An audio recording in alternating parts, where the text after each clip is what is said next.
The letter arrived on the coldest morning Gunnison, Colorado had seen in 20 years, December 1885.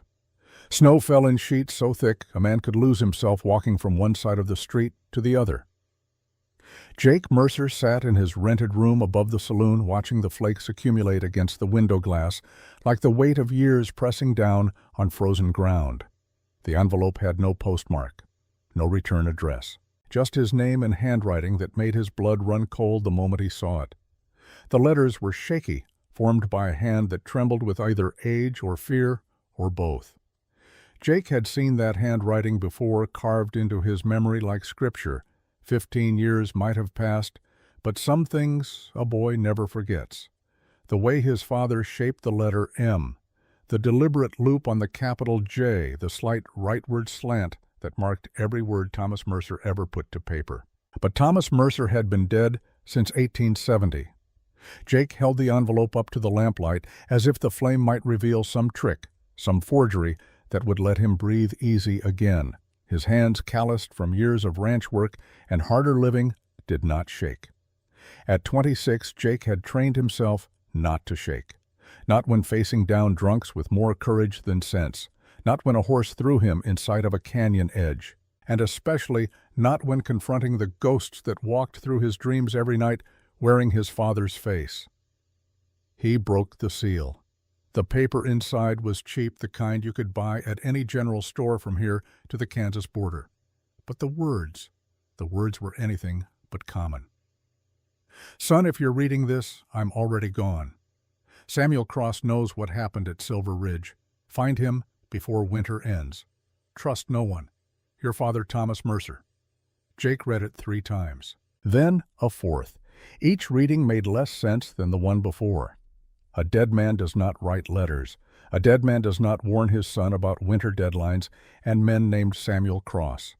A dead man stays buried in the ground where you left him beneath a headstone that cost more than Jake could afford in a grave that held nothing but an empty box and a rusted marshal's badge.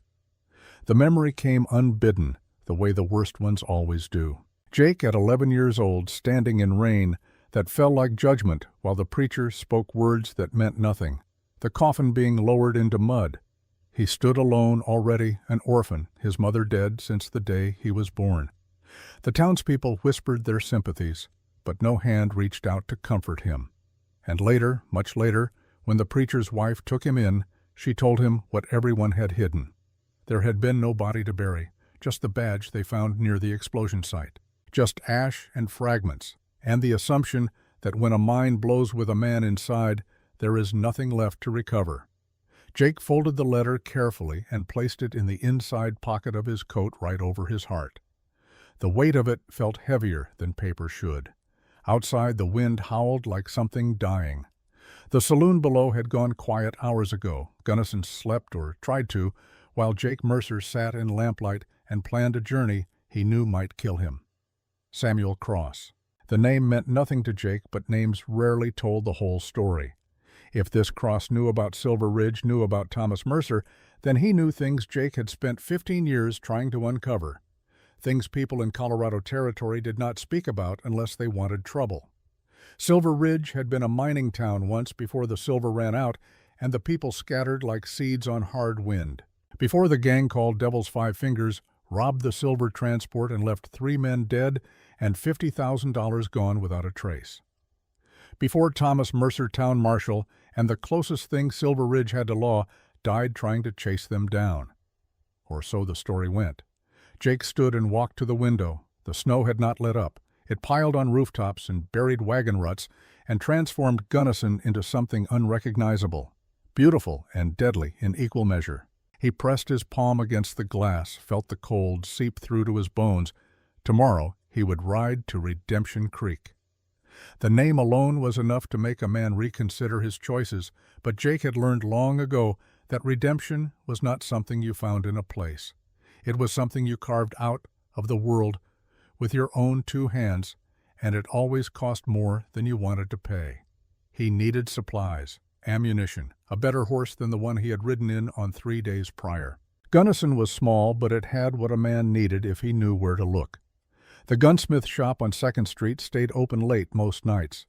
The owner had a reputation for quality work and a daughter who, according to the men in the saloon, could outshoot half the territory.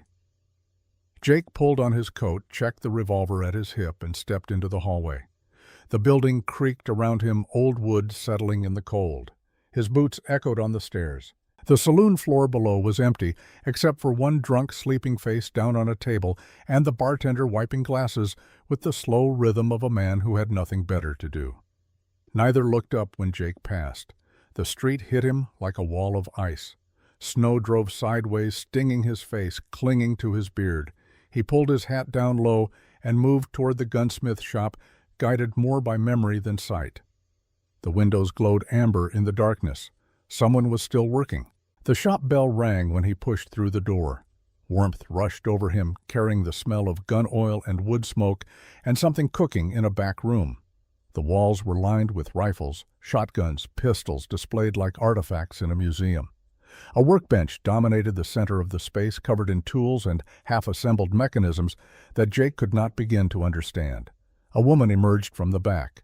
She was younger than Jake expected, maybe 23, with dark hair pulled back in a braid and hands that showed the same calluses as his own. She wore a leather apron and carried a rifle that looked like it had been custom-made for her grip. Her eyes were the color of winter sky, pale and sharp, and they took Jake's measure in the space of a heartbeat. "Help you?" Her voice was flat, neither welcoming nor hostile, just business. "Need ammunition," Jake said. ".45 caliber. 2 boxes if you have them." She set the rifle down and moved to a cabinet behind the counter. Passing through or staying, passing through. Most people are this time of year. She placed 2 boxes on the counter between them. "That's $4. Jake reached for his coin purse, but his eyes caught on something else. His coat had fallen open, revealing the inside pocket. And pinned to that pocket, visible just for a moment, was the marshal's badge, the one from his father's coffin, the one he had carried for 15 years, like a talisman against forgetting. The woman's expression changed, not fear exactly, recognition maybe, or something deeper that Jake could not name. Her hand reaching for the money paused in midair. "That badge," she said quietly. "Where did you get it?" Jake's hand moved instinctively toward his coat, covering the badge. "It belonged to my father." "Your father was a marshal." "Was a long time ago." She studied him with an intensity that made his skin prickle. Then she turned and walked to a shelf, pulled down a box, and returned with a handful of bullets that gleamed like promises in the lamplight. "Take these 2, no charge. You might need them where you're going." "You don't know where I'm going?" "Don't I—" She pushed the bullets across the counter. "That badge is from Silver Ridge. I'd recognize it anywhere. And there is only one reason a man carries a dead marshal's badge into Gunnison in the middle of winter. You're looking for answers about what happened there, about the Devil's 5 fingers, about the men who died, and the money that disappeared." Jake's hand dropped to the revolver at his hip, not drawing, just ready. "How do you know about Silver Ridge?" "Everyone knows about Silver Ridge," she said, "if they've lived in this territory long enough. But most people are smart enough not to go digging up graves that should stay buried." "I'm not looking to dig up graves. I'm looking for a man named Samuel Cross." The woman's face went very still. "Samuel Cross. You know him?" "I know of him." She moved to the window, looked out at the snow that showed no sign of stopping. "He's in Redemption Creek. Has been for the last month. Keeps to himself. Lives in a cabin outside town. People say he's waiting for something or someone." "You seem to know a lot about a man who keeps to himself." She turned back to face him.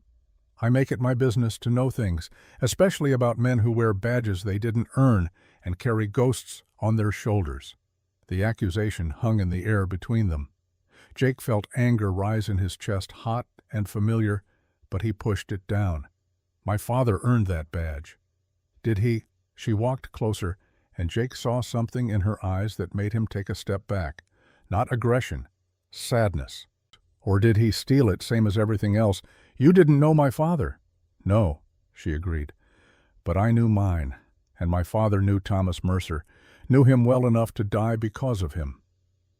The world tilted. Jake's hand tightened on the counter to steady himself. "Who are you?" "Eliza Hartwell." She held out her hand, formal as a funeral. "My father was Abel Hartwell, one of the Devil's 5 Fingers, one of the men Samuel Cross killed after the Silver Ridge robbery." Jake did not take her hand. "If Cross killed your father, why are you helping me find him?" "Because, unlike you, I already know the truth about what happened, and I think maybe it's time you learned it too." She withdrew her hand, unbothered by his refusal. "I have a horse you can borrow, strong enough to make it to Redemption Creek in this weather. You can return it when you come back. If you come back." "Why would you help me?" Eliza smiled, but there was no warmth in it. "Maybe I'm tired of carrying my father's sins alone. Maybe I want to see if you're strong enough to carry yours."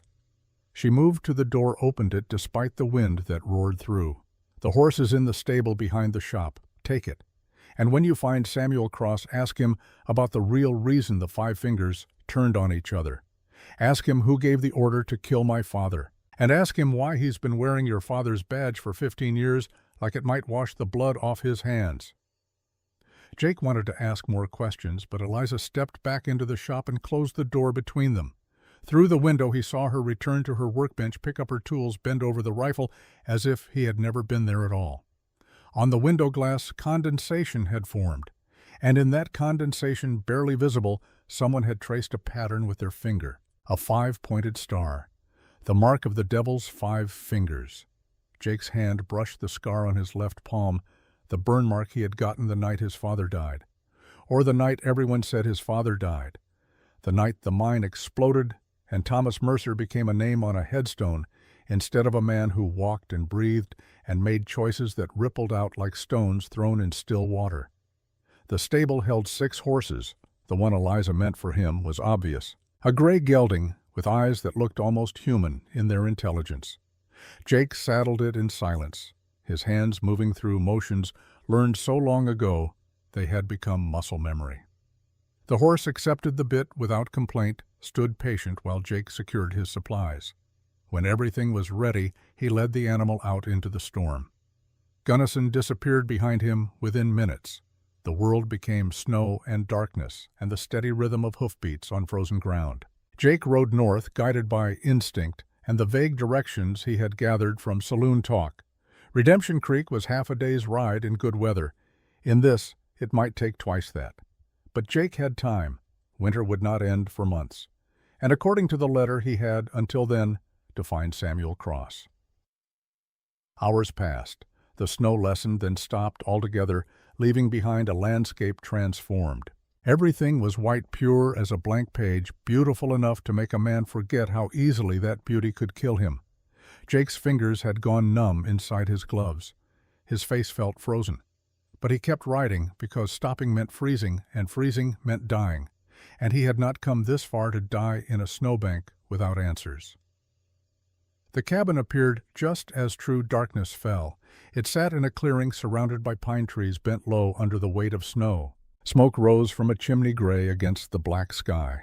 No light showed in the windows, but Jake could see footprints leading from the door to a woodpile and back again. Fresh tracks, made within the last hour. Someone was home. Jake dismounted and tied his horse to a post near the trees. His revolver felt like ice against his hip. He loosened it in the holster, checked that it would draw clean if needed, then walked toward the cabin. Each step crunched loud in the silence. If someone inside was listening, they knew he was coming. He knocked. 3 times, solid and deliberate. No answer. Jake tried the door. It opened smooth and quiet, revealing a single room lit by the glow of a fire in the stone hearth. A man sat in a chair facing the flames, his back to the door. White hair fell past his shoulders.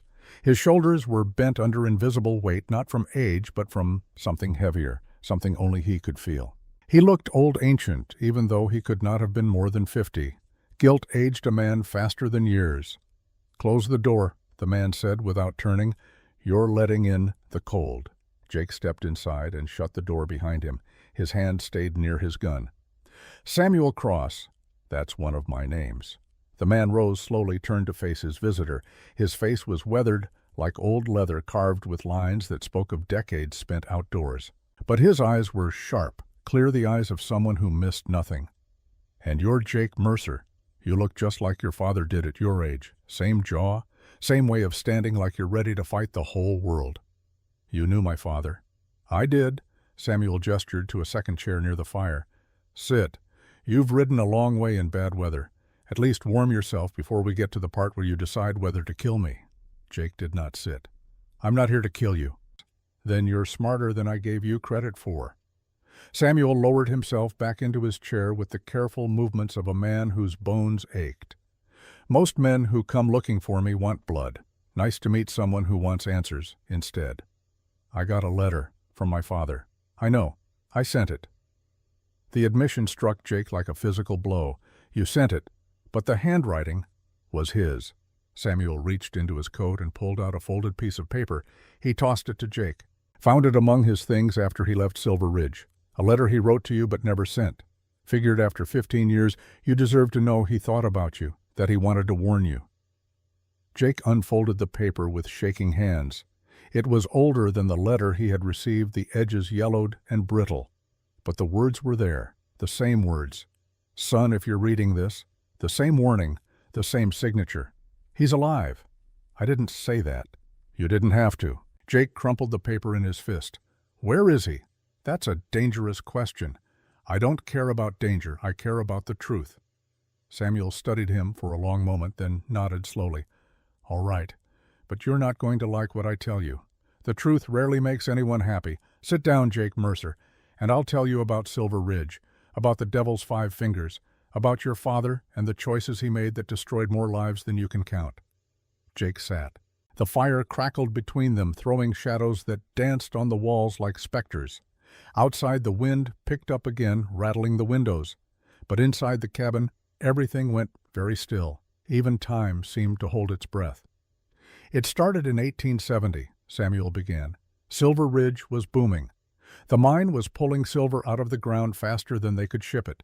Your father was the town marshal. Young, idealistic, believed in law and order like it meant something out here. I was his deputy. We were friends, good friends, the kind who trust each other with their lives. Your mother was sick, consumption. This was before you were born, back in 1858. The doctors said she might live to see the baby if she got the right medicine. The medicine cost money your father didn't have. He tried everything, borrowed, begged. The mine owners refused to help. The mine owners, they were rich men from back east. They didn't care about the people who worked for them or the families that depended on those jobs. When Thomas asked them for help, they laughed in his face. Jake's throat felt tight.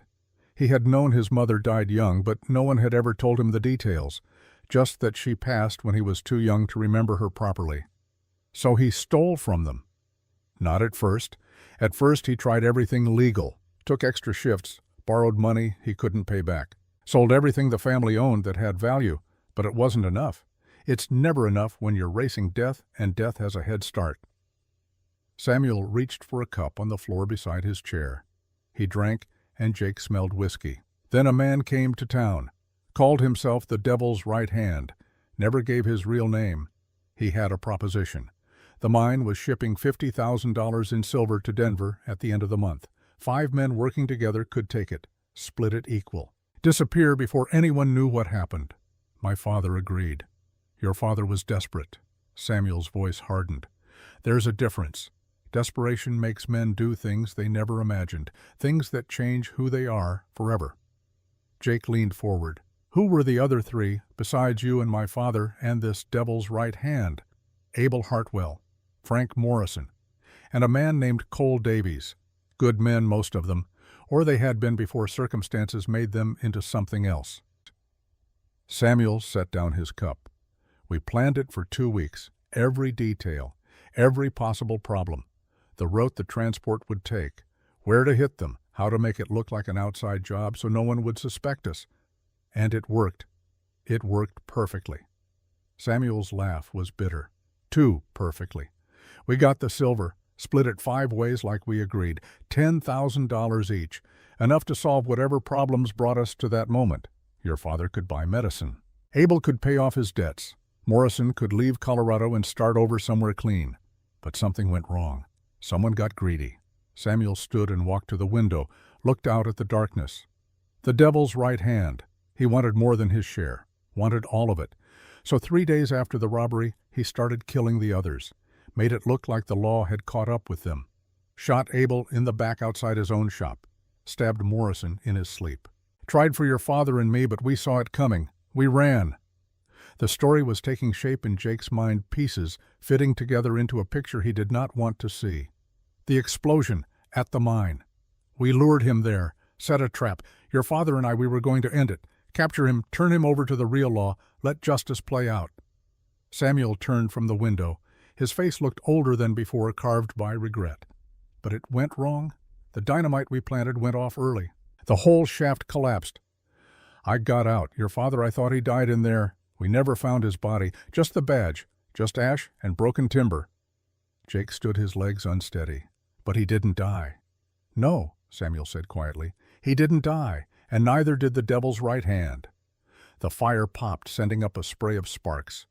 Jake flinched his hand, going to his gun.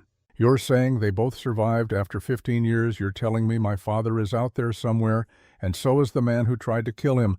I'm saying I don't know. Not for certain. Samuel moved closer, and Jake saw something in his eyes that might have been fear. But I've heard things, rumors, about a man fitting your father's description, living under another name, and about someone hunting him, someone who knows what really happened at Silver Ridge. Who? Before Samuel could answer, the window exploded inward. Glass shattered across the floor. Jake threw himself sideways as a gunshot echoed through the cabin. The bullet hit the chair where he had been sitting, sending splinters flying. Samuel drew his revolver with speed that belied his age, fired twice through the broken window. "Get down!" Samuel shouted. Jake was already moving, rolling behind a heavy table, his own gun in his hand. Another shot came through the window. Then another. The walls splintered. The door shook under the impact of boots kicking it from outside. "How many?" Jake called over the gunfire. "3 at least." Samuel was reloading his movements, practiced and sure. "They followed you here, or they've been watching me waiting." The door burst open. A man in a heavy coat stepped through, rifle raised. Samuel shot him in the chest. The man fell backward into the snow, leaving a dark stain spreading across white. 2 more came through the windows, 1 on each side. Jake fired, hit the one on the left in the shoulder. The man spun and went down, cursing. The third man was faster. He got off a shot that creased Samuel's arm, drawing blood. Samuel grunted, but did not fall. He returned fire, and the third man dropped like a puppet with cut strings. Silence fell. Jake's ears rang from the gunfire. Smoke hung in the air, acrid and thick. He stayed behind the table, breathing hard, counting to 10, before he risked looking up. Samuel was already at the door, checking the bodies. They're down, for now. Jake joined him. The 3 men were dead or dying. They wore no badges, no identifying marks, just the hard-used look of men who killed for money. Who sent them? Someone who doesn't want you finding your father. Samuel knelt beside the man he had shot first, searched his pockets. He pulled out a folded piece of paper and handed it to Jake. "Look at this." It was a sketch, a portrait done in charcoal, crude but effective. It showed Jake's face, younger than he was now, but recognizable. And beneath it, a name. Not Jake Mercer, Daniel Mercer. "Who's Daniel Mercer?" Jake asked. Samuel's face went pale. "That's not possible." "Who is he?" "Your brother." Samuel stood the paper, shaking in his hand. "Your older brother. The one your father told everyone died when he was 5 years old. The one who was supposed to be buried in the churchyard back in Silver Ridge." He looked at Jake, and his eyes held something close to terror. The devil's right hand. His real name was Daniel Mercer, your father's firstborn son. The world tilted again. Jake grabbed the doorframe to keep from falling. "I don't have a brother." "You did. You do." Samuel crumpled the paper. "And he's been alive all this time, watching you, waiting. That's who sent these men. That's who's been hunting your father. And now he knows you're looking too." From the darkness beyond the cabin, a voice called out. Young male, carrying clear through the cold air. "Hello, little brother. I've been waiting 15 years to meet you." Jake stepped into the doorway, his gun raised. But there was no one to shoot. Just empty snow and shadows and the sound of hoofbeats fading into the distance. Samuel put a hand on his shoulder. "He's gone. For now. But he'll be back. And next time he won't send hired guns. He met Jake's eyes. "The man who's been trying to kill your father, the one who destroyed the Devil's 5 fingers and stole $50,000.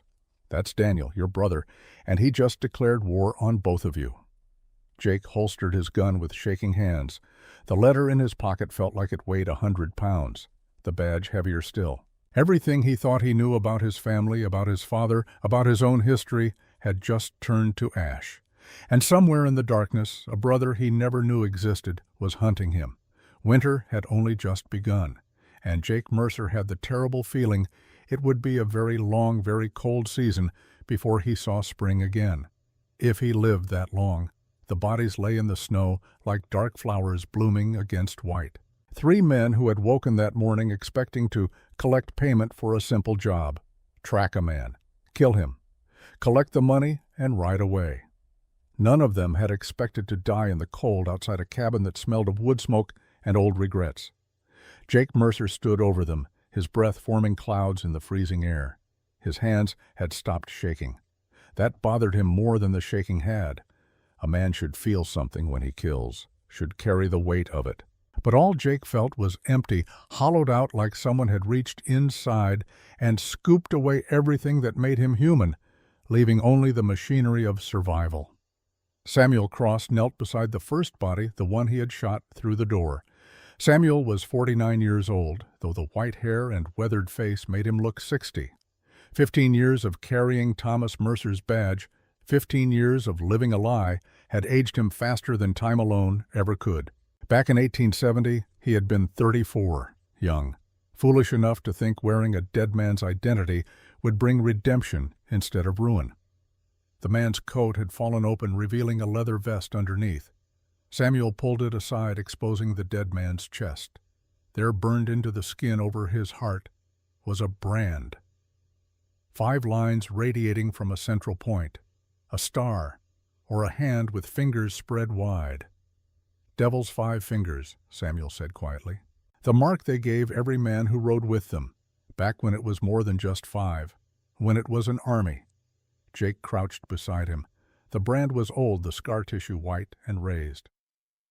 This man was part of the original gang. No, too young. This was done recently. Someone's rebuilding, using the old name, the old symbols. Samuel stood wincing as he put weight on his wounded arm. Blood had soaked through his sleeve, but he waved Jake off when the younger man moved to help. "We need to bury these. Can't leave them here. Questions would follow, questions we don't have good answers for." They worked in silence, dragging the bodies into the trees. The ground was frozen too hard to dig, so they covered the corpses with rocks and snow and branches. Not a proper burial. But then, these had not been proper men, just tools wielded by someone with a longer reach and deeper pockets than Jake wanted to contemplate. When it was done, they returned to the cabin. Samuel built up the fire while Jake nailed boards over the broken windows. The wind found every gap, every crack, whistling through, like the voices of the dead trying to force their way back in. "Tell me about Daniel," Jake said finally. He sat in the chair by the fire, the same chair where he had almost died an hour before. The bullet hole in the wood was level with where his head had been. "Tell me everything." Samuel poured whiskey into 2 cups and handed one to Jake. "Your father had 2 sons. Everyone knows about you. Nobody talks about Daniel, because Daniel was supposed to be buried in Silver Ridge Cemetery, died of fever when he was 5 years old, or that's what Thomas told everyone. But it was a lie. The deepest kind." Samuel drank, grimaced. "The truth is, Thomas sold him." Samuel's voice dropped lower, as if speaking the memory aloud might give it more power than it already had. "I wasn't there when it happened. Thomas never told me until years later, but from what I pieced together it went like this. Spring of 1855. Daniel was 5 years old, small for his age, had his mother's eyes. The gunrunners came through Silver Ridge on their way west. Thomas approached them, asked if they needed help. They said they needed a son, someone young they could train, someone who wouldn't remember his old life. Thomas negotiated $500, more money than he'd ever seen. Money that could buy the best medicine, could save Mary. The exchange happened at night. Daniel cried, kept asking why Papa was leaving him with strangers. Thomas couldn't look at him, just took the money and walked away. That was the last time he saw his son as a child. The next time they met, Daniel was 20 and had become something that could kill without hesitation. This was 1855. Daniel was 5 years old, traded his own son to a family of gun runners passing through the territory. Got $500 for the boy. Used it to buy medicine for your mother. Mary was already sick back then, getting worse every month. Thomas thought if he could just get enough money for the good doctors in Denver, he could save her. But Daniel was gone, and Mary died 4 years later anyway, right after you were born. The words hit Jake like fists. He sold his own child. Mary was hanging on by a thread. You were born in March 1859. She died 3 hours later. Held you once, then closed her eyes and never opened them again. All that money Thomas spent, all those terrible choices, and she still died. That's what broke him. The gun runners, they promised Daniel would have a good life, be raised proper, educated. They made it sound like an opportunity, not slavery. Samuel's voice was flat, reciting facts without emotion. I tried to talk him out of it, told him there had to be another way, but Thomas, he'd already made up his mind. Said it was Daniel or Mary. He couldn't save both, so he chose. Jake stood and walked to the boarded window, pressed his forehead against the cold wood. Mary died anyway. The medicine Thomas bought with that blood money never even made it to her bedside. By the time he got back from selling Daniel, Mary was already slipping away. She held on just long enough to bring you into this world, then let go. Samuel joined him at the window. Your father never forgave himself. Never stopped looking for Daniel. Spent years tracking those gun runners trying to buy his son back. But by then, the boy was gone. Disappeared into the territories. Just another orphan with a gun and a reason to hate the world. And he became the devil's right hand. He became something worse. A ghost. A rumor. Stories about a young man who could shoot faster than thought, who killed without mercy, who built an empire of fear using the old gang's name. Samuel touched the boards covering the window, traced the grain of the wood with one finger. Daniel was sold when he was 5 in 1855. 15 years later, in 1870, he came back to Silver Ridge. He was 20 years old by then. Should have been a young man with his whole life ahead. Instead, he looked 30, moved like 40, had eyes like winter that had never seen spring. And he had a plan. Get the 5 of us together, pull the silver robbery, then kill us all and take everything. Why, if he wanted the money, why not just rob the transport himself? Because it wasn't about money. Samuel turned to face Jake. It was about making Thomas suffer, making him watch his friends die, making him live with the knowledge that his own son had destroyed everything he cared about. Daniel wanted revenge. The silver was just bait. Jake's hand found the marshal's badge in his pocket. The metal was warm from his body heat. You said my father didn't die in the mine collapse. I said I didn't know for certain, but I've heard things.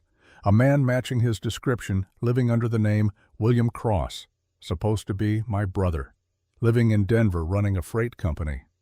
Samuel smiled without humor.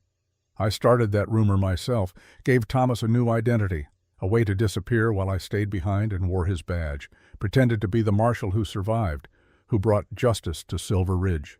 You've been protecting him for 15 years. I've been trying. But Daniel, he's patient, methodical. He's been searching too, getting close. That's why I sent you the letter. Thought maybe if you knew the truth you could help, or at least stay out of the way while I finish this. Jake pulled out the letter, looked at his father's handwriting. This is really from him, from Thomas. Found it in his things when he left Silver Ridge. He wrote it the night before the mine job, just in case. Wanted you to know he loved you, that everything he did, all the terrible choices they were for you and your mother. Samuel took the letter, held it up to the firelight. He asked me to give it to you when you were old enough to understand. I kept it all these years. Then when I heard Daniel was moving again, getting closer to finding Thomas, I figured maybe it was time. So you used me as bait, hoping Daniel would show himself. I hoped you'd be smart enough to stay away. Samuel handed back the letter. But Mercers don't run from trouble. They ride straight into it, guns blazing, consequences be damned. You're your father's son, Jake, for better or worse. The fire crackled. Outside, the wind died down, leaving behind a silence so complete it felt like the world had stopped breathing. Jake folded the letter and returned it to his pocket. I need to see Eliza Hartwell again. She knows more than she told me. Eliza. Samuel's expression darkened. Abel's daughter. I wondered if she was still in Gunnison. You killed her father. I did, and I'd do it again. There was no apology in Samuel's voice. Abel tried to kill Thomas after we discovered Daniel's plan. Said Thomas brought this curse on all of us by selling his son, that we were paying for Thomas's sin. He was right, of course, but right doesn't mean anything when a man's coming at you with a knife. I shot him to save Thomas's life, not because I wanted to, because I had to. Jake moved to the door. I'm going back to Gunnison, with or without you. Then it'll be with me, because if Daniel knows you're involved, he'll be watching that town, waiting. Samuel checked his revolver, reloaded the empty chambers. We leave at first light. Try to get some sleep. Tomorrow's going to be a long day. But Jake did not sleep. He sat by the fire watching shadows dance on the walls, thinking about brothers he never knew existed, and fathers who lied, and women who carried their fathers' sins like stones in their pockets. Thinking about how many lies it took to build a life, and how quickly the truth could tear it all down. Dawn came gray and cold. They rode south toward Gunnison, 2 men on horseback, moving through a landscape that looked like the end of the world. Snow had fallen again during the night, covering their tracks from the previous day, erasing all evidence of their journey. Jake wondered if that was a blessing or a curse. No tracks meant no followers, but it also meant no trail home if things went wrong. The town appeared around midday. Gunnison looked different in daylight, smaller and more worn than Jake remembered. The buildings sagged under snow weight. The streets were empty except for one wagon making slow progress toward the general store. Smoke rose from chimneys, the only sign of life in a place that felt abandoned. They tied their horses outside Eliza's gun shop. The windows were dark, the door locked. Samuel knocked, then knocked harder. No answer. She might be at the boarding house, Samuel said. Or the church. Abel was religious even after he turned outlaw, probably raised his daughter the same way. But Jake was not listening. He was looking at the window, at the condensation on the inside of the glass, at the patterns someone had traced there. Not a 5-pointed star this time. Words. 2 of them written in haste. Back room. Jake tried the door again, still locked. He looked at Samuel, who nodded once. Together, they put their shoulders to it. The lock gave on the second try, and they stumbled into the shop. It was exactly as Jake remembered. Guns on the walls, tools on the workbench, the smell of oil and wood smoke. But the back room door stood open, and that had been closed before. Jake drew his revolver and moved toward it, Samuel covering him from behind. The back room was small, barely large enough for a cot and a table and a stove. Eliza sat at the table, her hands folded in front of her. She was not tied, not injured. But her face was pale, her eyes red from crying.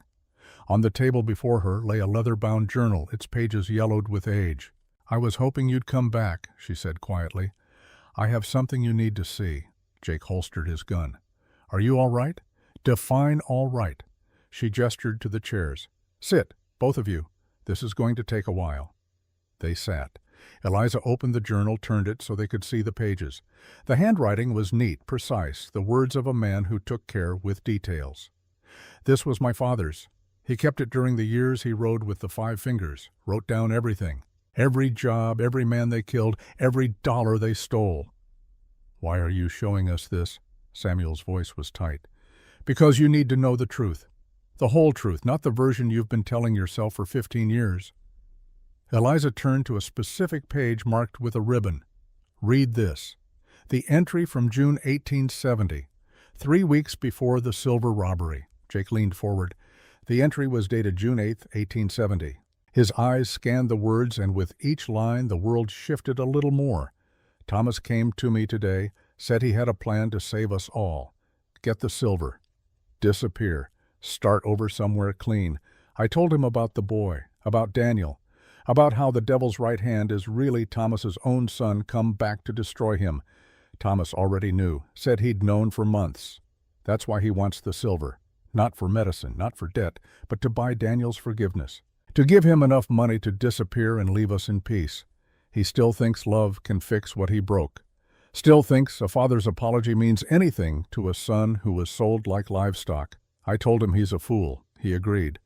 But he's going to try anyway. Jake sat back, his mind reeling. He knew. My father knew Daniel was behind the robbery before it even happened.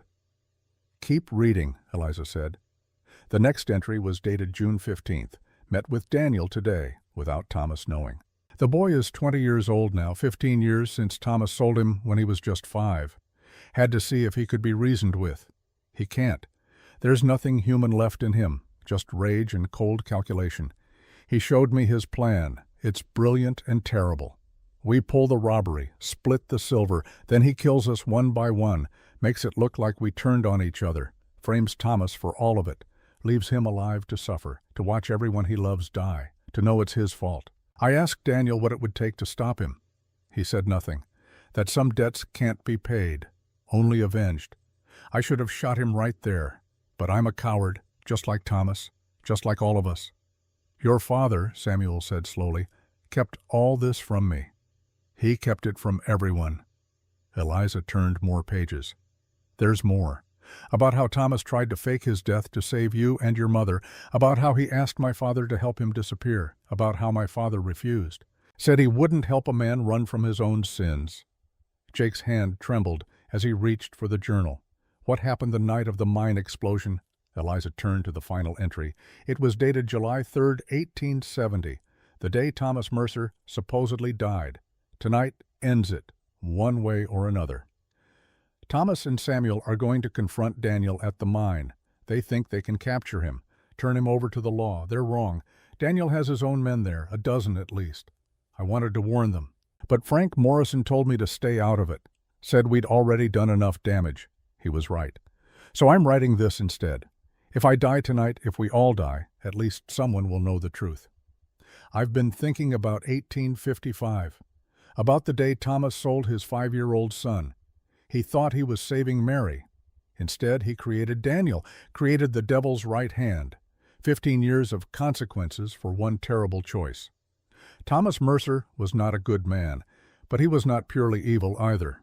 He was just a father who made an impossible choice and spent the rest of his life paying for it. If there's a hell, I expect I'll see him there. But maybe, just maybe, God has mercy for men like us. Men who tried to do right and failed. Men who carried their sins until the weight crushed them.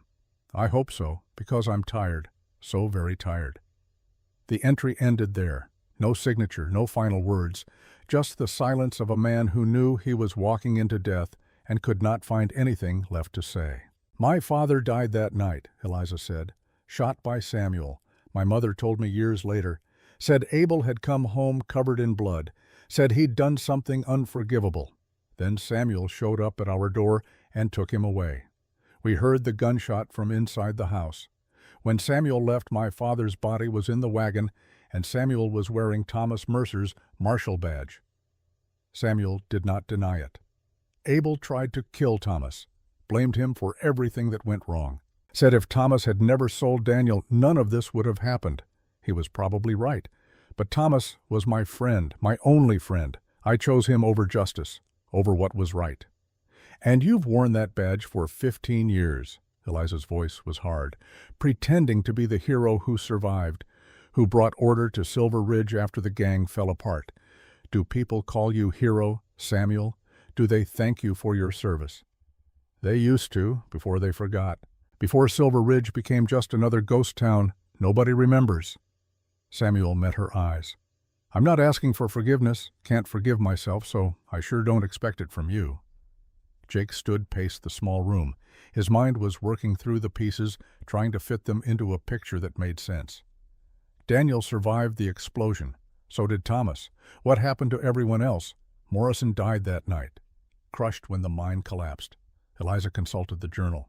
There were 3 others who rode with the 5 Fingers, men my father didn't trust enough to write their names, all dead by the end of that week, shot, stabbed, drowned in the river.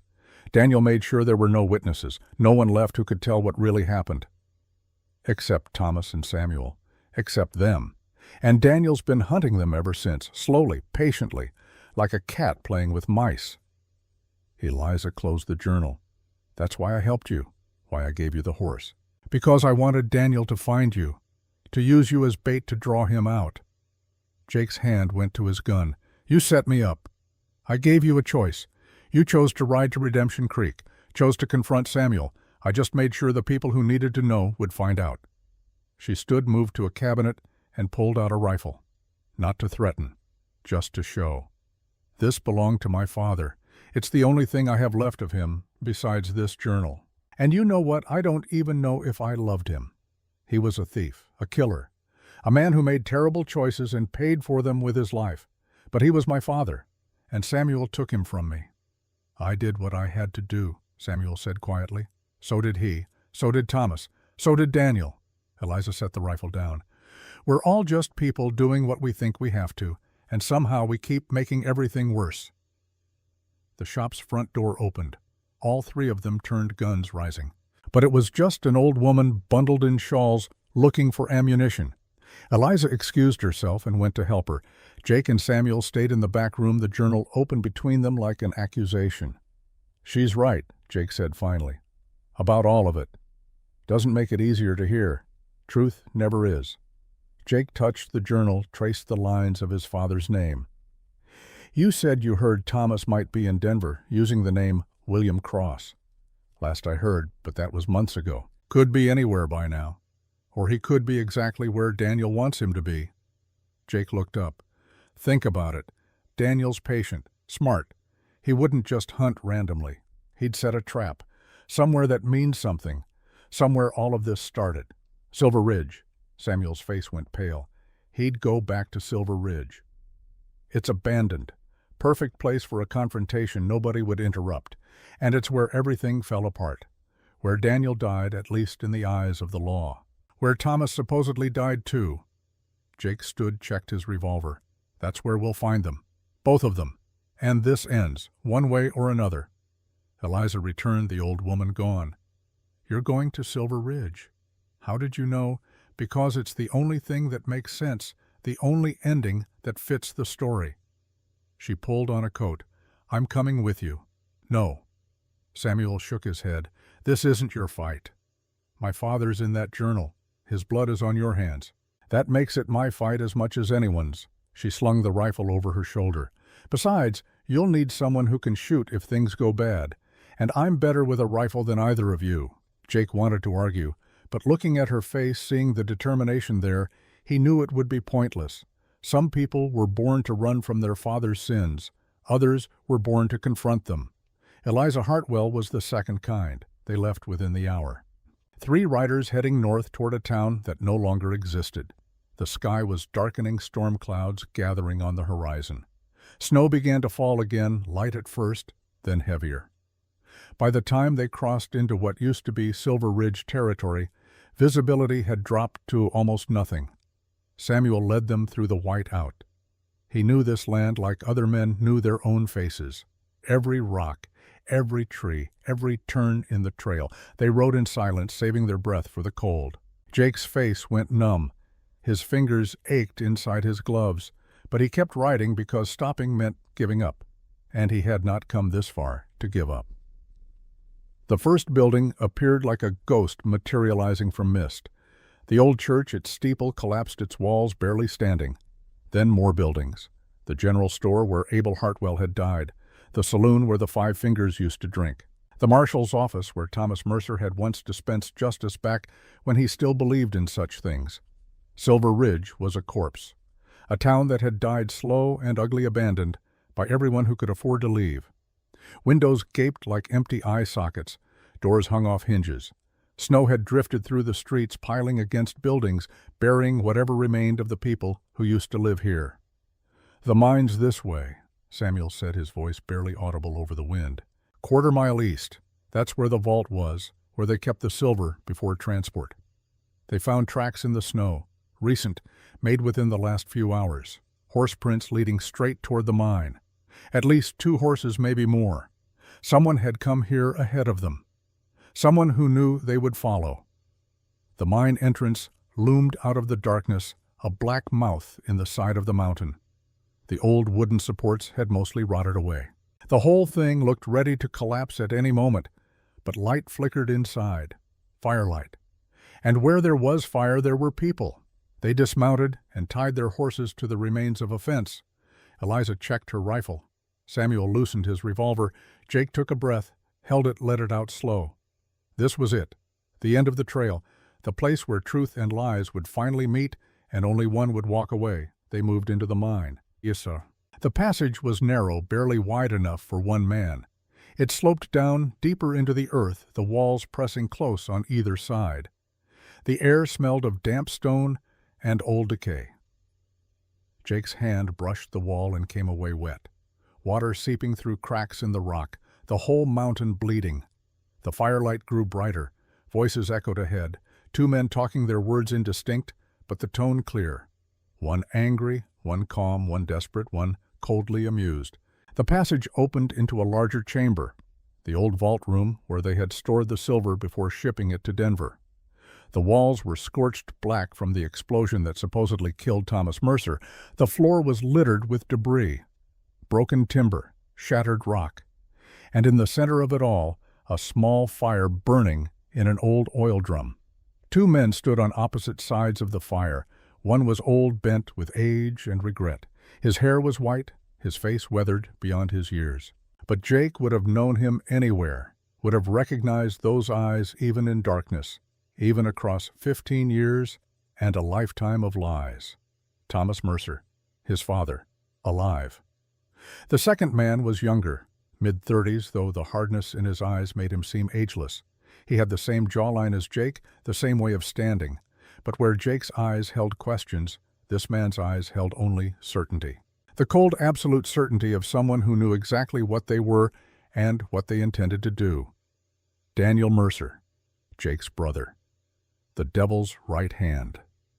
Daniel smiled when he saw them enter. "There you are. I was beginning to think you'd lost your way." He gestured to the fire. "Come in. Warm yourselves. We're all family here. Might as well be comfortable while we settle our accounts." Thomas turned and his eyes found Jake. For a moment everything else disappeared. The mine. The fire. Daniel and Samuel and Eliza, just father and son seeing each other for the first time in 15 years. "Jacob," Thomas whispered, "you shouldn't have come." "You wrote me a letter," Jake said. "What did you expect?" "I expected Samuel to keep you away, to protect you. That was always the plan." Thomas glared at Samuel. "You had one job. Your son is stubborn." Samuel stepped into the chamber, his hand on his gun. "Gets it from you." Daniel laughed. "This is touching, really. A family reunion. All we're missing is Mother, but she's been dead almost as long as I've been alive, so I suppose she gets a pass."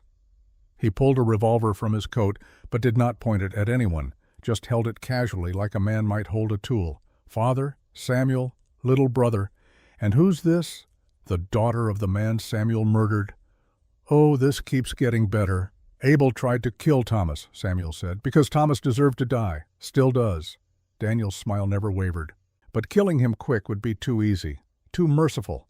I've spent 15 years building to this moment, making sure everyone who needs to be here is here, making sure everyone sees, making sure everyone understands exactly what Thomas Mercer cost us all. I'm sorry," Thomas's voice broke, "for everything, for selling you, for being weak, for choosing wrong when I should have chosen right. I'm sorry, Daniel. I'm so sorry." "Sorry." Daniel tasted the word. What a small, useless thing to say. Sorry doesn't give me back my childhood. Sorry doesn't erase the scars. Sorry doesn't make me forget what it felt like to be 5 years old and watch my father count money while strangers put me in chains. He raised the gun, now pointing it at Thomas.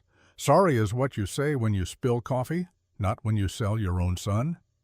From the shadows at the back of the chamber, more figures emerged, 10 men, all armed, all wearing the brand of the Devil's 5 fingers, Daniel's new gang, his army of the damned. "Here's how this works," Daniel said.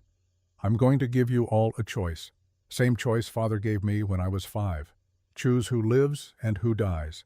Choose who you love enough to save and who you're willing to sacrifice." He looked at Jake. "Little brother, you shoot Father right now, I let everyone else walk away. You refuse, I kill everyone except you. And you get to live knowing you could have saved them. Just like Father lived, knowing he could have saved me." Jake's hand moved to his gun, not drawing, just touching. feeling the weight of it, the weight of the choice being offered. Samuel stepped forward. "Shoot me instead. I'm the one who killed Abel, who helped Thomas lie, who wore his badge and pretended to be something I wasn't. This is my debt to pay." "No," Eliza's voice was steady. "If anyone deserves to die for my father, it's me. I'm the one who led Jake into this trap, who used him as bait. I'm the one who should pay." Daniel looked between them, his smile widening. "Look at that. Everyone wanting to be the hero, everyone willing to die for their sins. It's almost beautiful." He turned back to Jake. "But the choice isn't theirs to make. It's yours. What do you say, little brother? Do you have the courage Father lacked? Can you pull the trigger when it matters?" Jake looked at his father, at Samuel, at Eliza, at Daniel and his 10 armed men surrounding them in the ruins of a mine that had already swallowed so many lives. He thought about the letter in his pocket, about the badge, about 15 years of lies and the truth that had finally caught up with all of them. He drew his gun, but he did not point it at Thomas. He pointed it at his own head. "No," Jake said quietly. "I'm not shooting anyone, not Father, not Samuel, not you. If the only way to break this cycle is for someone to die, then let it be me. I'm the only one here who's innocent, the only one who didn't make a choice that led to this moment. So if my death ends it, if it saves everyone else, then that's what happens." The mine went absolutely silent. Even the fire seemed to stop crackling. Daniel's smile faded, his gun lowered slightly. "You would really do that," Daniel said. It was not a question. "You would really pull that trigger. To stop this, yes. To save them, yes. To prove that some debts don't have to be paid in blood, yes." Jake's finger tightened on the trigger. "You want revenge, Daniel. I understand that. But you're not getting it. Not from me. Not today." For a long moment, nothing happened. The world hung in balance, waiting to see which way it would fall. Then Daniel lowered his gun completely. "You really are nothing like him," he said, looking at Thomas. "He was a coward who sold his son to save his wife. You're willing to die to save a father who lied to you your whole life." He shook his head. "I don't know if that makes you brave or stupid, maybe both." He turned and started walking toward the mine entrance. His men looked confused, but followed. Daniel paused at the threshold, looked back. "I spent 15 years planning this, 15 years wanting this moment. And now that I have it, I realize I don't even care anymore. The rage is gone. The need for revenge, all of it, just gone." He met Jake's eyes. "You did that, just by being willing to die for people who don't deserve it. You broke something in me. Or maybe you fixed it, I don't know which." "Daniel," Thomas called out. "Son, please, let me explain. Let me try to make this right." "There is no right," Daniel said. "There's just what happened, and what we do after. And what I'm doing is leaving. You want to make something right, Father? Find a way to live with what you did. Find a way to be better than you were. That's all any of us can do." He walked into the darkness. His men followed, and just like that, they were gone. Thomas collapsed to his knees, sobbing. Samuel went to him, put a hand on his shoulder. Eliza stood frozen, her rifle forgotten in her hands. Jake lowered his gun. His hand was shaking now, the adrenaline draining away, leaving him weak and hollowed out. But before anyone could speak, before anyone could move, a gunshot echoed through the mine. Thomas jerked his eyes going wide. Blood bloomed across his chest. He looked down at the wound, then up at Samuel with an expression of profound sadness. Samuel was holding a smoking revolver. "I'm sorry," Samuel said, "but you were right. Some debts can only be paid one way." Thomas fell forward into the dirt. His blood mixed with the ash and dust of the mine. His hand reached out, grasping for something that was not there. And the last thing Thomas Mercer saw before the darkness took him was his youngest son's face twisted in horror and grief and rage. The sound of the gunshot echoed through the mine like the voice of God pronouncing judgment. It bounced off stone walls, multiplied, became a dozen shots, 100 all firing at once in a symphony of violence that would never end. Jake Mercer stood frozen, his own gun still in his hand, watching his father fall forward into the dirt, watching blood spread across the scorched floor, watching Thomas Mercer die for real this time, 15 years after the world thought he was already dead. Samuel Cross held the smoking revolver steady. His face showed nothing, no regret, no satisfaction, Just the blank expression of a man who had done what needed doing and would not apologize for it. "You killed him." Jake's voice was barely a whisper. "You shot him in the back." "I shot him in the heart," Samuel corrected. "Quick, clean. More mercy than he deserved. More than he showed his own son." Jake's gun came up, pointing at Samuel's chest. His finger rested on the trigger. The distance between them was maybe 10 feet. At this range, even a blind man could not miss. "Give me one reason not to kill you right now." "I don't have one. If you want to shoot me, go ahead. Add me to the pile of bodies this family has created. One more corpse won't make much difference." Samuel made no move to defend himself. "But before you pull that trigger, you might want to hear why I did it. There is no why that makes this right. Didn't say it was right. Said you might want to hear it anyway." Samuel lowered his own gun, set it on the ground, and kicked it away. An offering. A surrender. "Your father was dying, Jake. Had been for months. Cancer.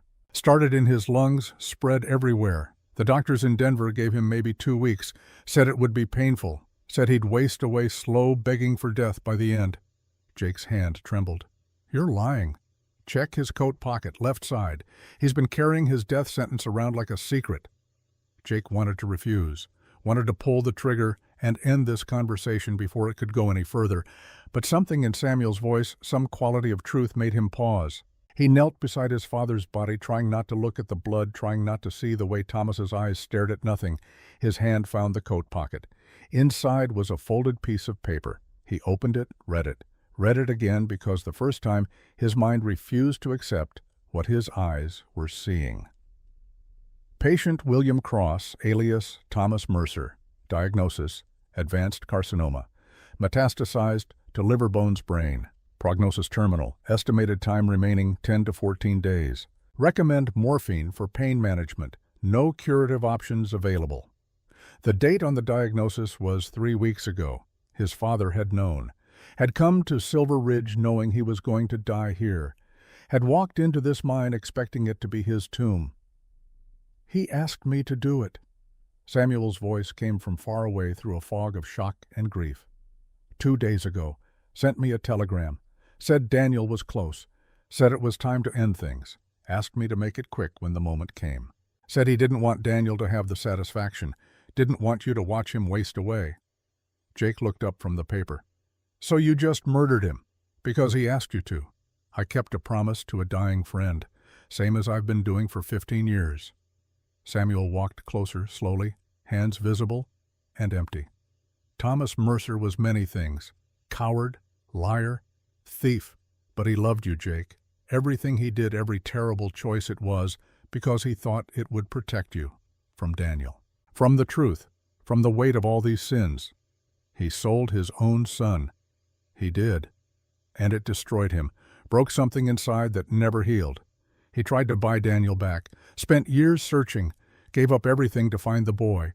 But by the time he got close, Daniel was already gone. Already becoming something that couldn't be saved. Samuel knelt beside Thomas's body, closed the dead man's eyes with gentle fingers. Your father was going to tell you everything, tonight. That's why he came here, to confess, to ask forgiveness before the cancer took him. But then Daniel showed up with his gang and his theatrics, and the moment was lost. Eliza had been standing silent through all of this, her rifle hanging forgotten at her side. Now she spoke, her voice cutting through the tension like a blade.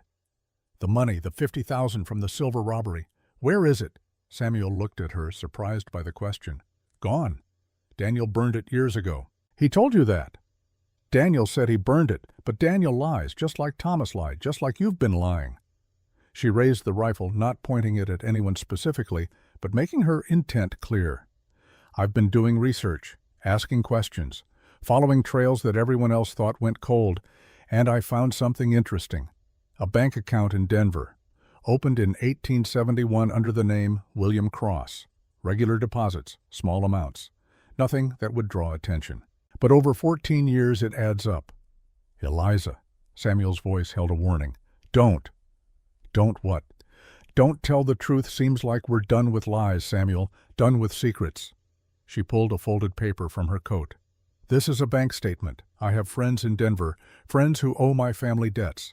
They helped me get access to records they shouldn't have shown me. William Cross has $43,000 in that account. Almost exactly what his share of the silver would have been minus living expenses. Jake stood the diagnosis still in his hand. My father kept the money. Most of it. Used some to live on. Saved the rest. For what I don't know. Maybe he was planning to give it back someday. Make restitution. Or maybe he was just a thief who got to live comfortable while everyone else paid for his crimes. Eliza's eyes were hard. Either way, that money exists. And according to Denver law, it belongs to his next of kin, which means it belongs to you, Jake, and to Daniel. The mine was silent except for the crackling of the fire. Jake looked down at his father's body, then at the diagnosis, then at the rifle in Eliza's hands. Pieces were clicking together in his mind, patterns emerging from chaos. "You didn't come here for revenge," he said slowly. "You came here for the money. I came here for both. But if I can only have one, I'll take what I can get." She adjusted her grip on the rifle. "My father died penniless, left me and my mother with nothing but debts and shame. We lost our home, our business, everything. While Thomas Mercer sat in Denver growing old on stolen silver. You think that's fair?" "Fair," Jake's laugh was bitter. "Nothing about any of this is fair, Eliza. Your father was a criminal, so was mine, so was Samuel. They all made choices that led them here. And now we're standing in the ruins of those choices fighting over blood money like vultures over a corpse. That blood money could change my life, could give me something besides this."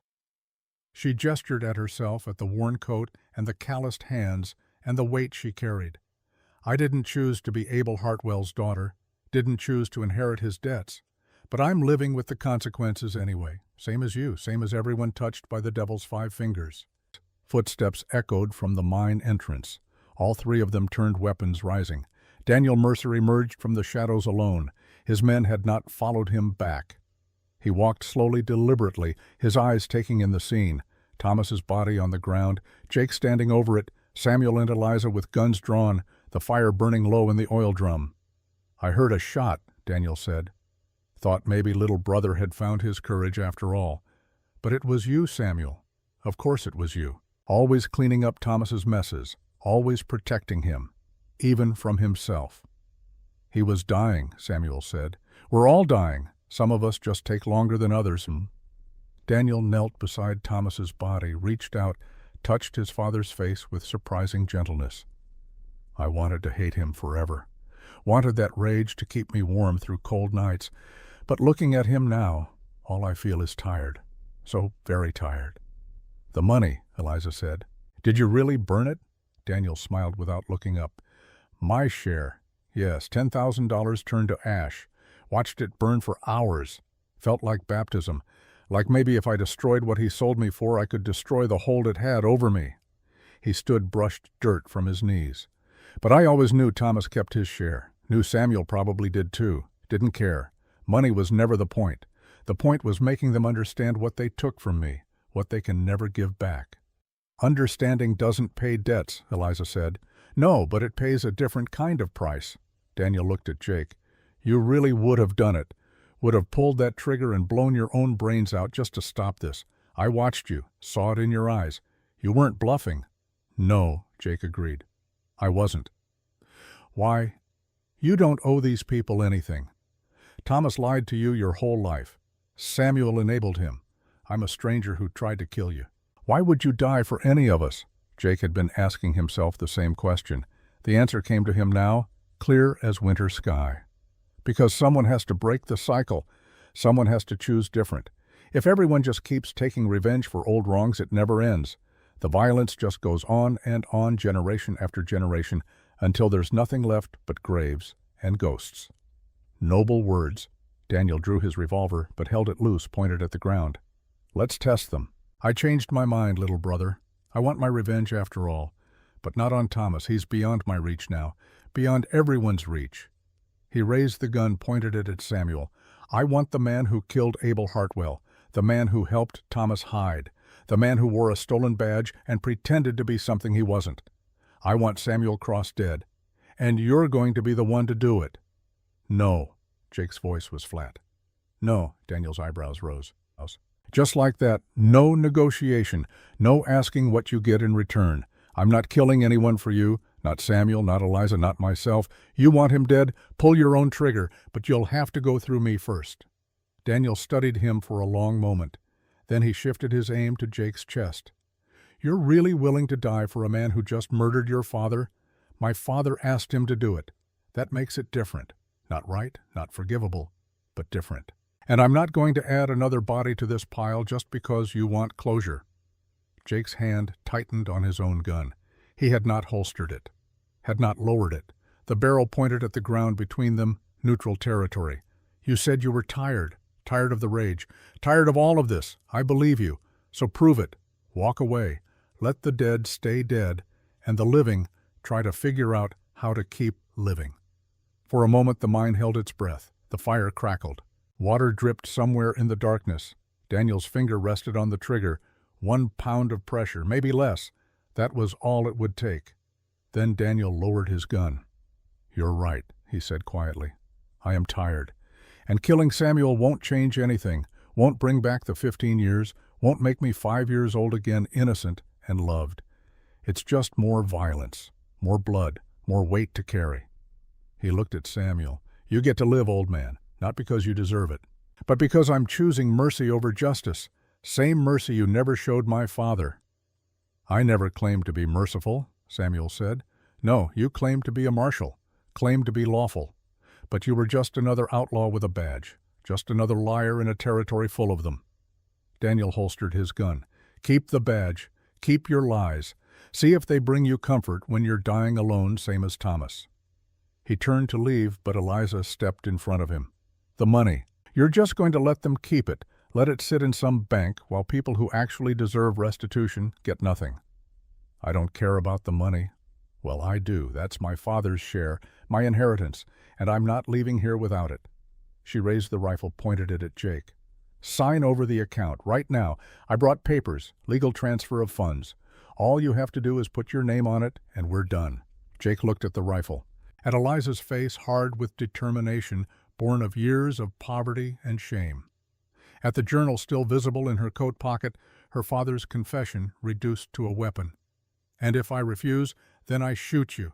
Take the papers anyway, forge your signature.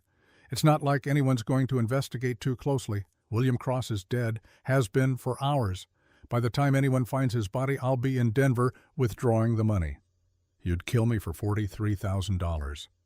I'd kill you for the chance at a life that doesn't involve scraping by day after day, carrying my father's debts like stones in my pockets. Yes, without hesitation. Her finger moved to the trigger. I didn't want it to come to this. I liked you, Jake. Thought maybe you were different. But you're just another Mercer, just another man standing between me and what I'm owed. Samuel moved fast for a man his age. His hand went to his belt to a knife Jake had not noticed. The blade flashed in firelight as it left his hand spinning end over end across the space between them. It hit Eliza's rifle, knocked it aside just as she pulled the trigger. The shot went wide, ricocheting off stone walls with a sound like screaming.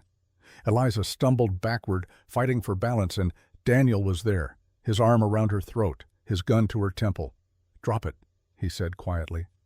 Drop the rifle or I put a bullet through your skull. Eliza let the weapon fall. Her hands came up not in surrender, but in fury. Let me go. Not yet. Daniel looked at Jake. What do you want to do with her? Jake picked up the rifle, checked that it was not damaged, set it carefully aside. His heart was hammering against his ribs. Another second, and Eliza would have killed him, would have taken everything and left him bleeding out in a mine that had already swallowed too many lives. Let her go. She just tried to murder you. I know. Let her go anyway. Daniel released her, stepped back out of reach. Eliza turned on Jake, her face twisted with rage and desperation. You're just going to forgive me, just like that, after I almost killed you. I'm not forgiving you. I'm choosing not to become you. Jake pulled the bank statement from his pocket, the one Eliza had shown them earlier. He took a pencil from his coat, wrote something on the back, signed his name. Then he held it out to her. This is an authorization, signed and dated. Gives you legal access to half the account, $21,500. Your father's share minus what Thomas used to stay alive. Take it, use it, build whatever life you want. Eliza stared at the paper like it might be poisoned. Why, because you're right.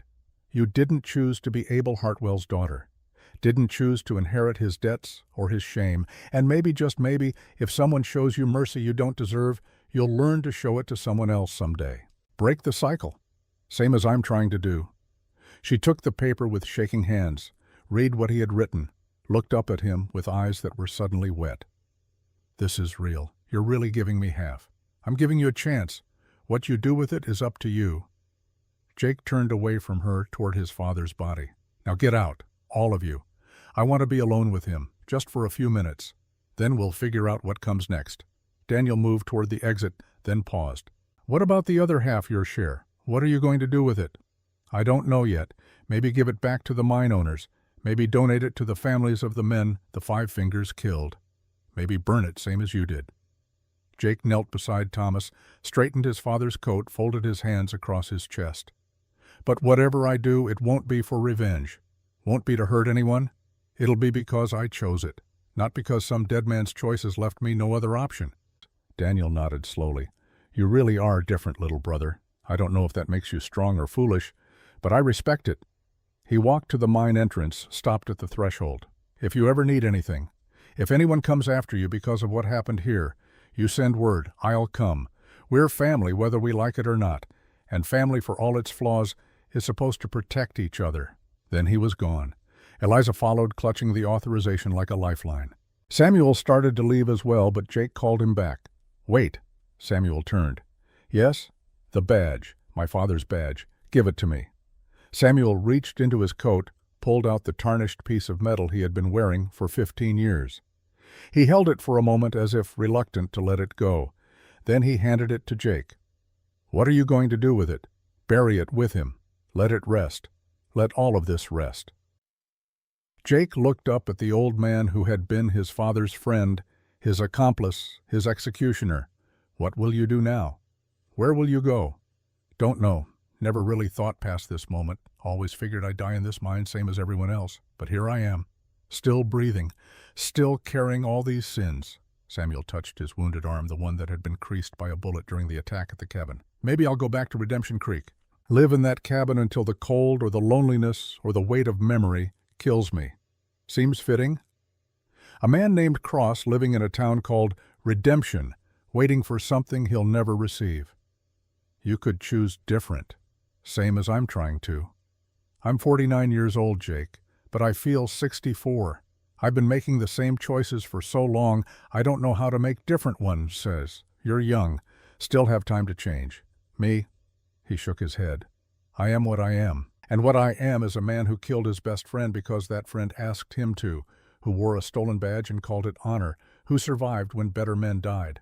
That's my legacy. That's what I'll carry to whatever grave finally claims me. He walked out of the mine, his footsteps echoing into silence, and Jake was alone with his father's body, with the fire burning low, with questions that would never be answered and wounds that would never fully heal. He sat there for a long time. Minutes or hours, he could not tell. Time moved strangely and the mind stretched and compressed by grief and shock. Outside he heard horses riding away, Eliza probably, and Daniel with his men, all of them scattering to whatever corners of the territory would hide them, all of them carrying pieces of this story like shrapnel embedded too deep to ever fully remove.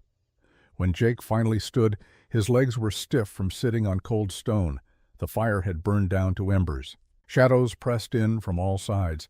He picked up his father's body, surprised by how light it felt.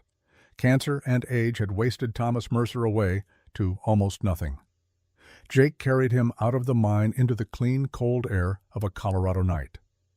The sky was clear, stars scattered across darkness like salt spilled on black cloth. The snow had stopped. Everything was perfectly still, perfectly quiet. The kind of quiet that makes a man aware of his own heartbeat, his own breathing, the sound of his boots crunching through snow. Jake found a spot near the old church where the ground was soft enough to dig. He worked by moonlight using a shovel he found in the ruins of a storage shed. The earth was cold, but not frozen. He dug deeper than necessary until his arms ached and his back screamed, and sweat froze on his face despite the temperature. He laid Thomas Mercer in the ground.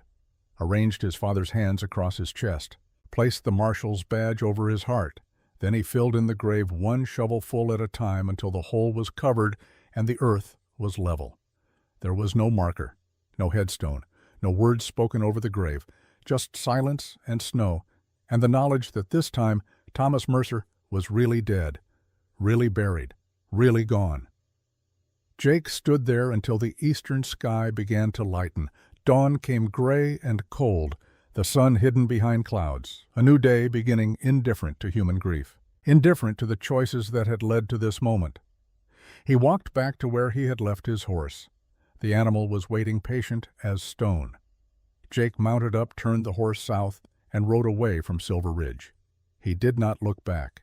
There was nothing behind him worth seeing, only graves and ghosts, and the ruins of lives destroyed by choices made long before he was born. The ride to Gunnison took all day. By the time Jake arrived, night had fallen again. The town looked different now, smaller, more fragile, like a place that could disappear if you looked away too long. He returned Eliza's horse to the stable behind the gun shop. The shop itself was dark, locked up tight. Eliza was probably already on her way to Denver, ready to claim her inheritance and whatever life $21,000 could buy. Jake found a room at the boarding house, paid for a week in advance, though he did not plan to stay that long. He needed a bed, a bath, a chance to sleep without dreams for once. The landlady asked no questions. In the territories, people learned early that questions led to answers nobody wanted. He slept for 16 hours straight. When he woke, it was mid-afternoon. Sunlight streamed through the window, bright and clean. Jake lay there for a while, staring at the ceiling, trying to remember what normal life felt like, trying to imagine a future that was not defined by his father's sins. There was a knock at his door. He rose, dressed quickly, opened it to find a young boy holding an envelope. "Man paid me to deliver this," the boy said. "Said you'd want it right away." Jake gave him a coin, took the envelope. Inside was a telegram from Denver. It was dated that morning. "Account closed. Stop funds transferred as authorized. Stop thank you. Stop EH." Eliza had gotten her money. Whatever happened to her now was her choice, her future. Jake felt nothing about it, no satisfaction, no regret. Just a vague sense of completion. One thread tied off, one story ended. The second paper in the envelope was a letter. The handwriting was different, clearer, more controlled.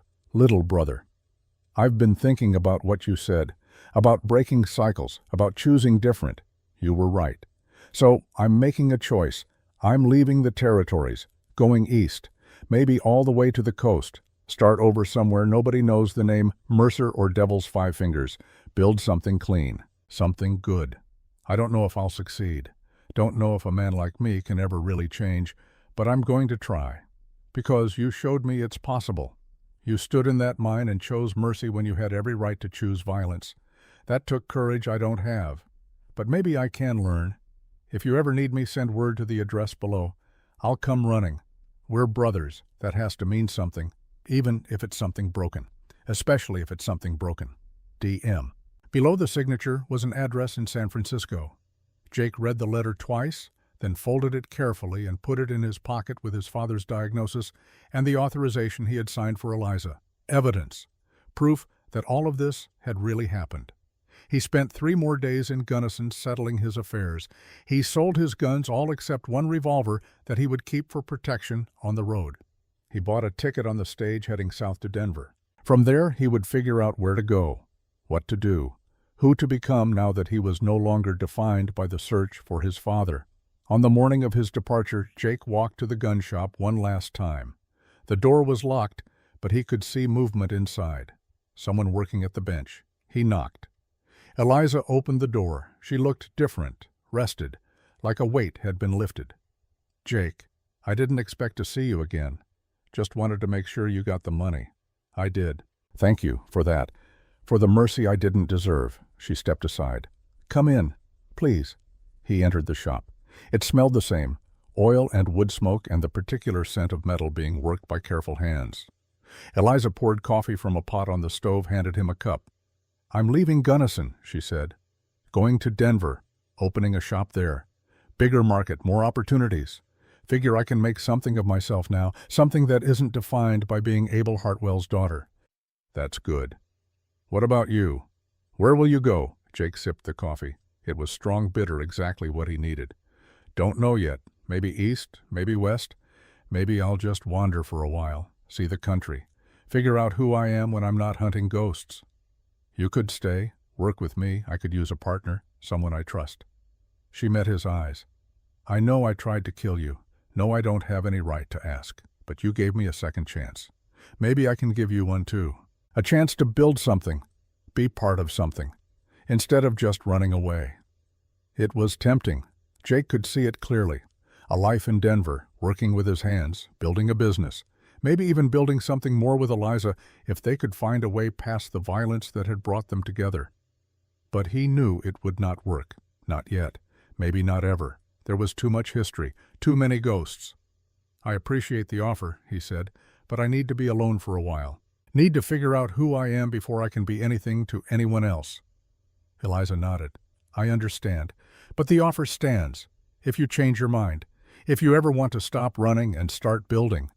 She walked to the counter, pulled out a business card, wrote an address on the back. That's where I'll be, in Denver. Send word if you need anything, or if you just want to talk to someone who understands.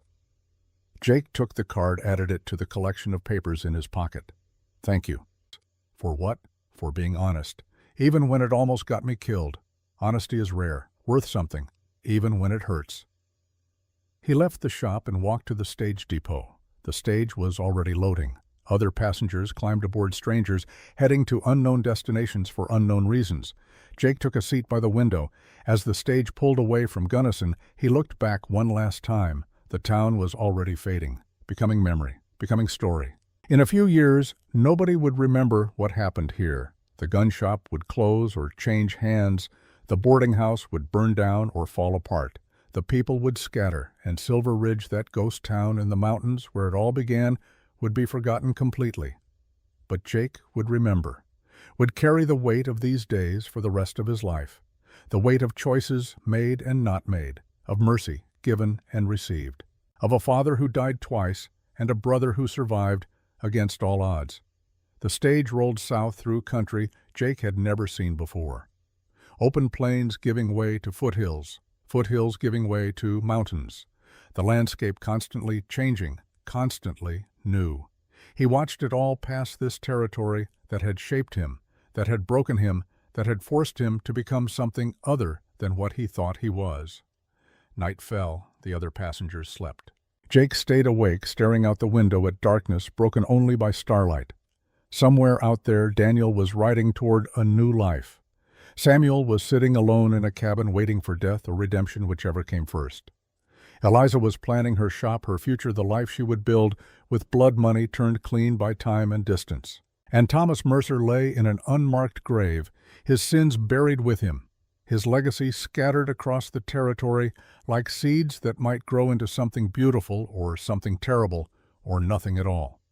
Jake reached into his pocket and pulled out the papers he had been carrying. His father's diagnosis, Daniel's letter, Eliza's address, the authorization he had signed. He read them each one more time, memorizing the words, the handwriting, the weight of what they represented. Then he opened the stage window and let them go. One by one they flew out into the darkness, caught by the wind, carried away to places unknown. Evidence scattered, proof destroyed. The past released to wherever the past goes when we finally let it go, all except one. Jake kept Daniel's letter, the address in San Francisco, the promise of family, however broken, however complicated. He kept it because family was all anyone really had, and because maybe someday when enough time had passed and enough wounds had healed, he would want to find his brother again, would want to see if two men born from violence could build something peaceful together. Or maybe he would burn the letter too, destroy the last connection to the Mercer name and everything it represented. Start completely fresh with nothing but the clothes on his back and the choices ahead of him. He did not know yet. The future was uncertain, unmapped, terrifying and beautiful in equal measure. But for the first time in his life, it was his future, his choice, his story to write. and that Jake Mercer thought as the stage carried him toward Denver, and whatever lay beyond was enough, for now, for today, for this moment between heartbeats when the world paused and anything seemed possible. The stage rolled on through darkness. Behind him, the ghosts of Silver Ridge settled back into their graves.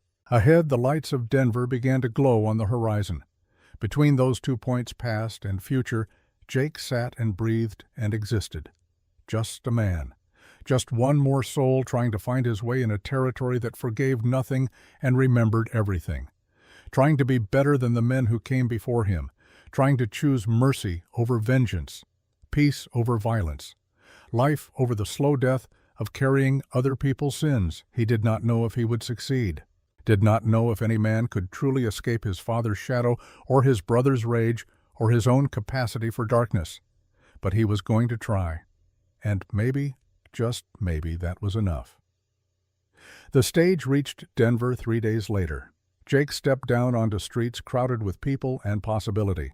He checked into a hotel, cleaned himself up, counted his remaining money, and realized he had enough for maybe 2 months, if he was careful. After that, he would need to find work, build a life, become someone. He walked the streets of Denver learning the rhythm of the city, so different from the open territories, so loud and bright, and full of people who had never heard of Silver Ridge or the Devil's 5 Fingers or any of the stories that had shaped him. Here he could be anyone, could invent himself fresh, could choose a new name, a new history, a new future. But he did not. He stayed Jake Mercer. Because running from your name did not change who you were. It just made you a liar on top of everything else. He found work at a freight company, loading and unloading cargo, simple labor that paid enough to eat and sleep and save a little. The owner was a man named Peterson who asked few questions and expected only honest work in return. Jake gave it, showed up early, stayed late, earned Peterson's trust and a small raise after the first month. Life became routine. Wake, work, eat, sleep, repeat. Days blurred together. Weeks became months. Denver winter gave way to spring, spring to summer. The heat pressed down on the city like a weight, but Jake barely noticed. He was good at not noticing things, good at focusing on the task in front of him and ignoring everything else, until the day the letter arrived. He was eating lunch alone the way he preferred when Peterson's daughter brought it to him. "This came for you from San Francisco." Jake's hand shook as he took it. He knew the handwriting, had memorized it from one previous letter. Daniel. He opened it there, not caring who saw, not caring what it said. Inside was a single page. The words were brief. "Brother, I did what I said I would, left the territories, started fresh. I work at a shipyard now, building things instead of breaking them, and it's hard. Every day I want to go back to what I know, but I don't, because you showed me there's another way. I'm writing to tell you 2 things. First, Samuel Cross is dead. Died last month in Redemption Creek. Heart attack according to the report. Quick, painless. Maybe mercy finally caught up with him. Second, I found Eliza. Went to Denver looking for her shop. We talked about father, about the past, about forgiveness. She's doing well, built something good. Asked about you. I told her you were probably doing the same. I hope I was right. If you ever make it to San Francisco, look me up, address below. We can have dinner. Talk about something other than death and debt. Talk about the future, about being better than we were, about being the kind of men who build instead of destroy. Your brother Daniel." Jake read it twice. Then he folded it carefully and put it in his pocket. That night after work he went to a bar and had a drink, just one. To Samuel Cross, who had lived and died wearing someone else's badge, who had done terrible things for what he thought were good reasons, who had kept his promises even when keeping them meant becoming something he hated. Then Jake went back to his room and wrote 2 letters. The first was to Daniel, short, simple, telling his brother he was proud of him, that he hoped San Francisco was treating him well, that maybe someday soon Jake would visit, that family, for all its complications, was worth fighting for. The second was to Eliza, even shorter, just a note saying he hoped Denver was everything she wanted it to be, that he was glad she had found success, that he forgave her for the mine and hoped she had forgiven herself. He mailed both letters the next morning, Then he went to work, loaded cargo, earned his pay, lived his life. And slowly, day by day, moment by moment, Jake Mercer became something his father never managed to be, something his brother was learning to be, something Samuel had tried to be but could never quite achieve. He became a good man, not perfect, not sinless, but good. The kind of man who kept his word, who helped when he could, who chose mercy over judgment, who built instead of destroyed. The kind of man who proved that cycles could be broken, that sons did not have to become their fathers, that the weight of the past did not have to crush the possibility of the future. And if sometimes late at night he still heard gunshots echoing in his mind, still saw his father's face, still felt the weight of the badge in his pocket that he no longer carried. Well, that was the price of surviving, the cost of being the one who lived while others died. He could live with that price, had learned to carry it without letting it destroy him, had learned that the past was something you carried, not something that carried you. Jake Mercer walked through Denver in summer heat, just another man in a city full of them. Working, living, surviving, and in his pocket 2 addresses, 2 promises of connection in a world that tried to keep people apart. 2 threads leading to family, however broken, however hard won. He did not know if he would ever use them, did not know if he was ready to face his brother or the woman who had almost killed him, did not know if he could ever truly leave behind the mine at Silver Ridge and the grave with no marker, and the letter that had started it all. But he knew one thing. He knew that every day he chose to wake up and keep going and not let the weight crush him was a victory, a small one, but victory nonetheless. And for a man like Jake Mercer, born into violence and lies and the sins of fathers he had not chosen, small victories were enough. They had to be, because they were all anyone ever really got.